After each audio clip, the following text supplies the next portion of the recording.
নমস্কাৰ, মই আছো তয়বুল্লা ৰোডত। এইটো ইফালে হ'ল দীঘলী পুখুৰী। আপোনালোকে দেখিছে এইটো দীঘলী পুখুৰী। এইটো আমাৰ হাইকোৰ্টৰ ফালৰ পৰা আহি এই ৰাস্তাটোৰ নাম হ'ল তয়বুল্লা ৰোড। তাৰ পাছত আমি যদি এইফালেদি সোমাওৱাৰ লগে লগে এই ৰাস্তাটোৰ নাম আমি কি পাম? SK Bhuyan road. ইয়াত লিখা আছে, এইফালে ফলকখনত লিখা আছে SK ভূঞা ৰোড। এতিয়া আগলৈ চাওক। এই ৰাস্তাটোৰ মাজত এটা এৰিয়া মই দেখাবৰ কাৰণে আপোনালোক আনিছো। আমবাৰী নামৰ উৎপত্তি। আমবাৰী আগতে কি আছিল? আমবাৰী আছিল এসময়ত কোম্পানীৰ বাগান।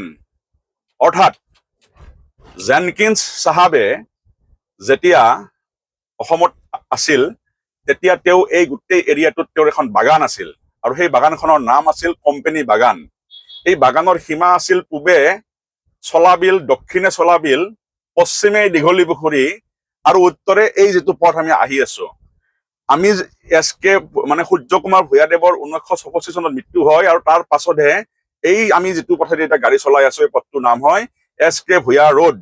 কিন্তু তাৰ আগতে এই ৰাস্তাটোক জনা গৈছিল কোম্পানী বাগান ৰোড হিচাপেহে। আৰু আজিৰ তাৰিখত গুৱাহাটীৰ য'ত প্ৰেছ ক্লাবটি আছে, আমি যাওঁতে মই আপোনাক দেখাম, গুৱাহাটী প্ৰেছ ক্লাবটি যিখিনি জেগাত আছে সেই জেগাতে আছিল জেনকিন্স চাহাবৰ বাংলো। সেই বাংলোত আটক ধুনীয়া বাংলো আছিল, আৰু স্বৰ্গদেউ কন্দৰ্পশ্বৰ সিংহ তেওঁ যেতিয়া যোৰহাটৰ পৰা কলকাতা যাব লগা হয় বা কলকাতাৰ পৰা গুৱাহাটী আহিবলগীয়া হয়, তেতিয়া তেওঁ সেই বাংলোত কিছুদিন আছিল। এতিয়া আমি যিটো ৰাস্তাত উপস্থিত হলো, এই ৰাস্তাটোৰ নাম হ'ল লেম্ব ৰোড। আৰু লেম্ব ৰোডৰ পৰা চিধাই আমি যেতিয়া গৈ কিনে তাত খুন্দা মাৰিব, সেইফালে আপুনি দেখা পাব আছাম টেক্সটাইল ইনষ্টিটিউট আছে, কৰ্ণাৰত আছে এম্পৰিয়াম। এই কথাখিনি এনেকুৱা ধৰণৰ যে 1920 চনত ইয়াত এই টেক্সটাইল ইনষ্টিটিউটটো আৰম্ভ হয়, উইভিং চেণ্টাৰ আৰম্ভ হয়, আৰু এম্পৰিয়াম খোলা হয়। মানে গোটেই কাহিনীটো এনেকুৱা, জেনকিন্স চাহাবৰ মৃত্যুৰ পাছত এই গোটেই এৰিয়াৰ এই বাগানখিনি গতাই দিয়া হৈছিল মাণিক চন্দ্ৰ বৰুৱাদেৱক। কিন্তু মাণিক চন্দ্ৰ বৰুৱাদেৱ আছিল সামাজিক কৰ্মী। তেখেতে ব্যৱসায় বাণিজ্য ইমান তেওঁৰ এইবিলাক বেছি হেৰি নাছিল, গতিকে তেওঁ এই গোটেই এৰিয়াটো তেওঁক দিয়া হৈছিল। এই গোটেই বাগানখন, এই ফ্ৰণ্টত দেখক, এইটো আছাম টেক্সটাইল ইনষ্টিটিউট, আৰু এইফালে এইটো হেৰিটেজ এম্পৰিয়াম। মোৰ ৰাইট চাইডে এইফালে এইটো হ'ল হেৰিটেজ এম্পৰিয়াম।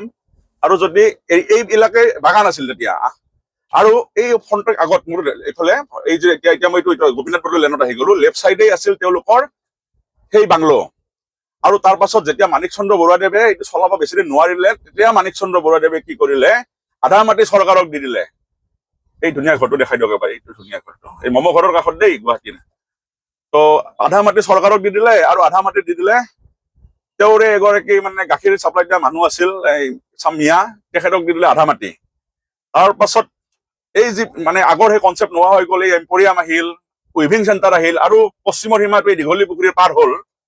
তেতিয়া তেওঁলোকে এটা কাম কৰিলে, মানুহবিলাকে উইভিং চেণ্টাৰ এইবিলাক কথা উচ্চাৰণ কৰিব নোৱাৰা হ'ল, আৰু তেতিয়া কোম্পানী বাগানো বন্ধ হৈ গ'ল। কিন্তু ঠাইখিনিৰ নাম তেওঁলোকে কৰিলে আমবাৰী। কিয়নো যেতিয়া ইয়াত বাগান আছিল, সেই সময়ত ইয়াত আটাইতকৈ বেছি থকা ফলবিধ আছিল আম, আৰু সেই নামেৰেই ঠাইখিনি চিনাকি হৈ পৰিল আমবাৰী হিচাপে। অৰ্থাৎ এসময়ৰ কোম্পানী বাগানে আজিৰ আমবাৰী। ধন্যবাদ।